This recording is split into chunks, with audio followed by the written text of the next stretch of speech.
नागराज की कब्र। कुख्यात वैज्ञानिक प्रोफेसर नागमणि ने नागराज का निर्माण आतंकवादी गिरोहों के लिए किया। एक ऐसा शस्त्र जो प्रत्येक परिस्थिति का मुकाबला कर सकता था। महाशक्तिशाली नागराज को आतंकवादी गिरोह के सरदार बुलडॉग ने किराए पर प्राप्त कर लिया और नागराज ने असम में विनाश प्रारंभ कर दिया।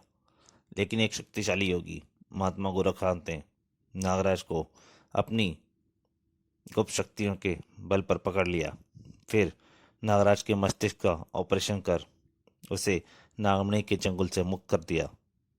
तब नागराज नेकी के रास्ते पर निकल पड़ा और उसने कसम खाई कि वह दुनिया के सभी आतंकवादी गिरोहों का सफाया कर देगा।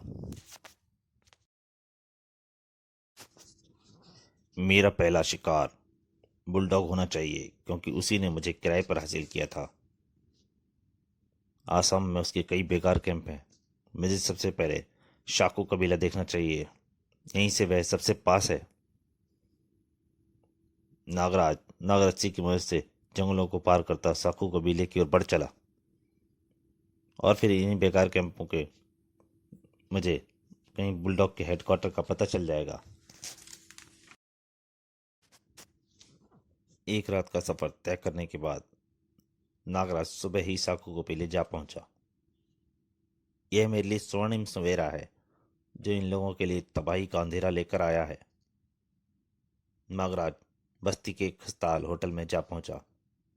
क्या तुम शेखू को जानते हो? वैसी बस्ती में रहता है। शेखू? ठहरो, वहां बैठो।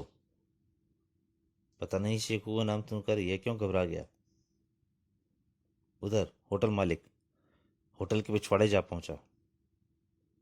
अगर यह वही आदमी हुआ तो मुझे दौलत जरूर मिलेगी जो इस पर लगाई गई है।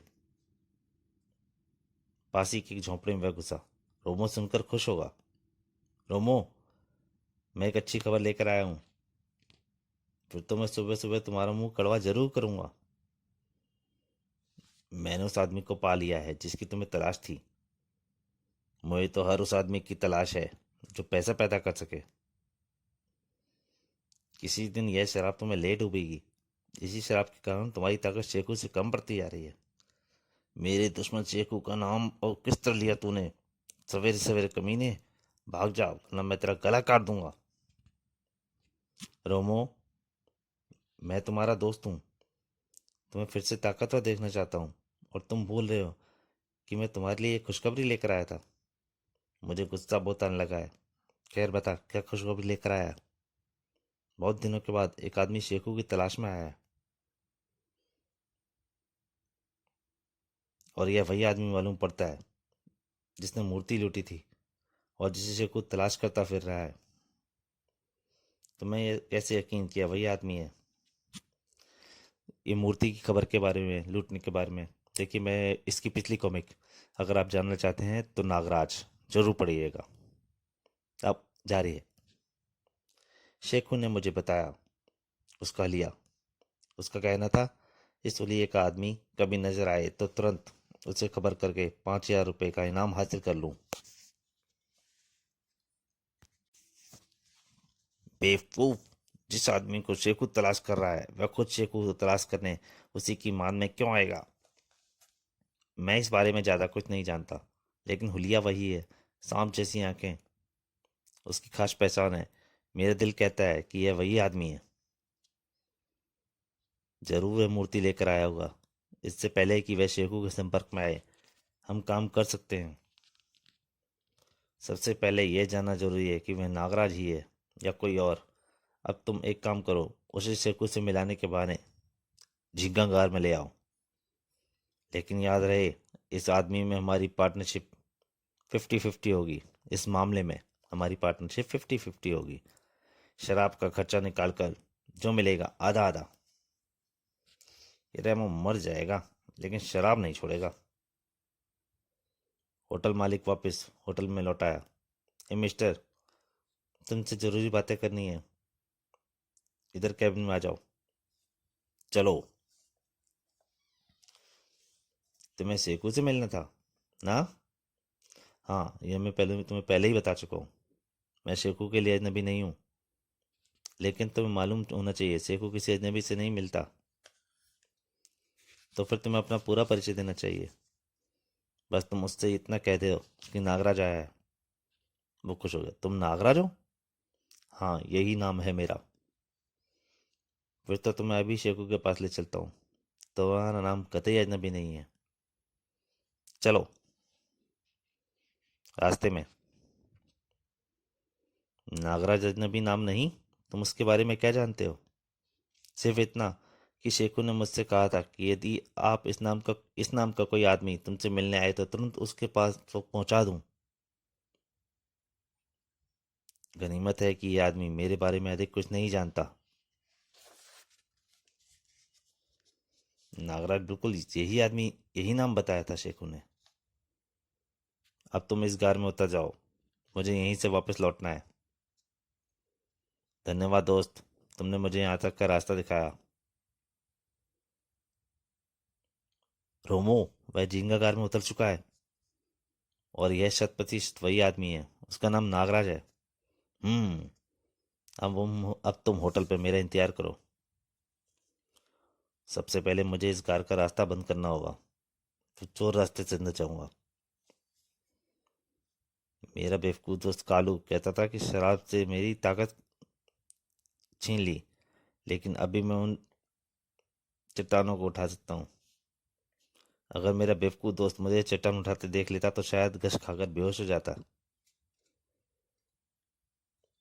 यह पतली दरार अपने शरीर की मांसपेशियां सिकोड़ने की कला जिसे आती हो, वही चोर दरवाजे पार कर सकता है। कार में। नागराज, क्या तुम मेरी आवाज सुन रहे हो? अगर तुम मेरी आवाज सुन रहे हो तो जवाब दो। हाँ, मैं तुम्हारी आवाज सुन रहा हूँ। उसकी आवाज तीसरे मोड़ वाली गुफा से आ रही है। इस कार की आवाजों का अनुमान सिर्फ मैं ही लगा सकता हूँ। यह आवाज गूंजती है, जरा सी आवाज पूरे कार में सुनाई पड़ती है और नजर आना मुश्किल हो जाता है कि आवाज कहाँ से आई है। वो सीधा नागराज के पीछे पहुंचा। नागराज चौंक कर पलटा। हैरान होने की जरूरत नहीं नागराज, मैं ठीक तुम्हारे पीछे खड़ा हूँ। क्या तुम शेखू हो? हाँ, मैं ही शेखू हूँ। मूर्ति कहाँ है नागराज? पहले मैं तुम्हारी पहचान करूंगा कि तुम शेखू हो या कोई और। अपना दाएं हथेली दिखाओ। तुम शेखू नहीं हो। बुलडॉग के सभी क्षेत्रीय सरदारों के हाथ में एक चिन्ह गुदा होता है, वह तुम्हारी हथेली पर नहीं है। ये रहा मेरी हथेली का निशान। डिशुम। मैं मास्टर रेमो हूँ। रोमो, जो इस दुनिया में सिर्फ एक है और अकेला हूँ, जिसके पुरखे ताकत की पूजा करते थे और जो मुझे विरासत में मिली है। मार्शल आर्ट में मुझे मंकी ब्लो कहते हैं नागराज। उसने नागराज पर वार किया। यह हाथापाई बंद करो और पहले मेरी बात सुनो। मास्टर रोमो अपने प्रतिद्वंदी को बोलने का मौका जरूर देता है। बोलो। तुमने वहां मुझे बुलाकर घेरने की कोशिश क्यों की? क्या दुश्मनी है तुम्हारी मुझसे? हाँ, यह बात तुम्हें जरूर पूछनी चाहिए। एक तुम्हें हबक है। नागराज, तुम वह शख्स हो जो असम के पौराणिक मंदिर से करोड़ों की मूर्ति चुरा कर ले गए थे, और जिन लोगों के लिए तुमने यह काम किया है, मूर्ति अभी तक उन्हें नहीं पहुंचाई है। इसका मतलब वह मूर्ति अभी तक तुम्हारे कब्जे में है और मैं उसे हासिल करना चाहता हूँ। क्या तुम्हारा संबंध शेखू से है? कभी था। मैं उसके लिए भाड़े का कातिल बनकर चंद रुपए पा लेता था। मैंने इस ग्रोह के लिए बड़े बड़े काम किए, लेकिन फिर मुझे इस कारोबार से नफरत हो गई और मैंने शेखू के लिए काम करना छोड़ दिया। लेकिन तुम्हें यह सब बातें बताने नहीं आया हूँ, मैं तुमसे मूर्ति हासिल करने आया हूँ। मूर्ति मेरे पास नहीं है और ना ही तुम उसे हासिल कर सकते हो। उसने फिर से नागराज पर हमला कर दिया। ठाक ठाक ठाक ठाक, और नागराज को उठा के फेंक दिया। आदमी जानदार है, लेकिन अकल दुरुस्त नहीं है। इसकी अकल दुरुस्त करनी पड़ेगी।